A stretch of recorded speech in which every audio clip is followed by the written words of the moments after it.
સુરતમાં 50 લાખ લૂંટ કેસમાં મુખ્ય આરોપી ઘાયલ, પોલીસના વળતા ફાયરિંગથી ભાગવાનો નિષ્ફળ પ્રયાસ।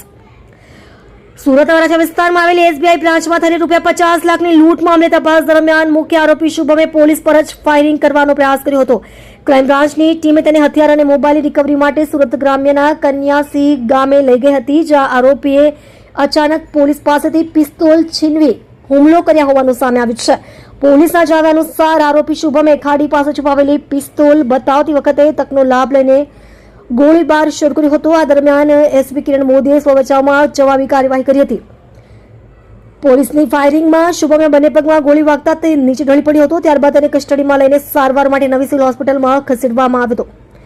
તપાસમાં ખુલ્યું છે કે આ સમગ્ર લૂંટકાંડનો માસ્ટરમાઇન્ડ કુંદન કુમાર ઉર્ફે કુંદન ભગત છે, જે હાલમાં બિહારની બેવર જેલમાં સજા ભોગવી રહ્યો છે। જેલમાં રહીને જ તેણે એક ખાસ એપ મારફતે ગેંગના સભ્યોને સૂચનાઓ આપી હતી। આરોપીઓએ લૂંટ પહેલા સુરતની અનેક બેંકોની રેકી કરી હતી અને ચૂંટણી દરમિયાન પોલીસ બંદોબસ્ત ઓછો હોય તે સમય પસંદ કરીને લૂંટને અંજામ આપ્યો હતો। ક્રાઇમ બ્રાન્ચની તપાસમાં એ પણ સામે આવ્યું છે કે આરોપીઓએ નકલી ઓળખપત્રો અને અલગ અલગ ઉપનામોનો ઉપયોગ કર્યો હતો। લૂંટ પહેલા તેઓ ગ્રાહક બની બેંકમાં પ્રવેશ્યા હતા અને સ્ટાફની હલચલનું નિરીક્ષણ કર્યું હતું। લૂંટ બાદ આરોપીઓ અલગ અલગ દિશામાં ભાગી ગયા હતા, પરંતુ પોલીસે ઉત્તર પ્રદેશમાંથી શુભમ અને વિકાસ નામના 2 આરોપીઓને ઝડપી પાડી સમગ્ર ગેંગના કાવતરાનો પર્દાફાશ કર્યો છે।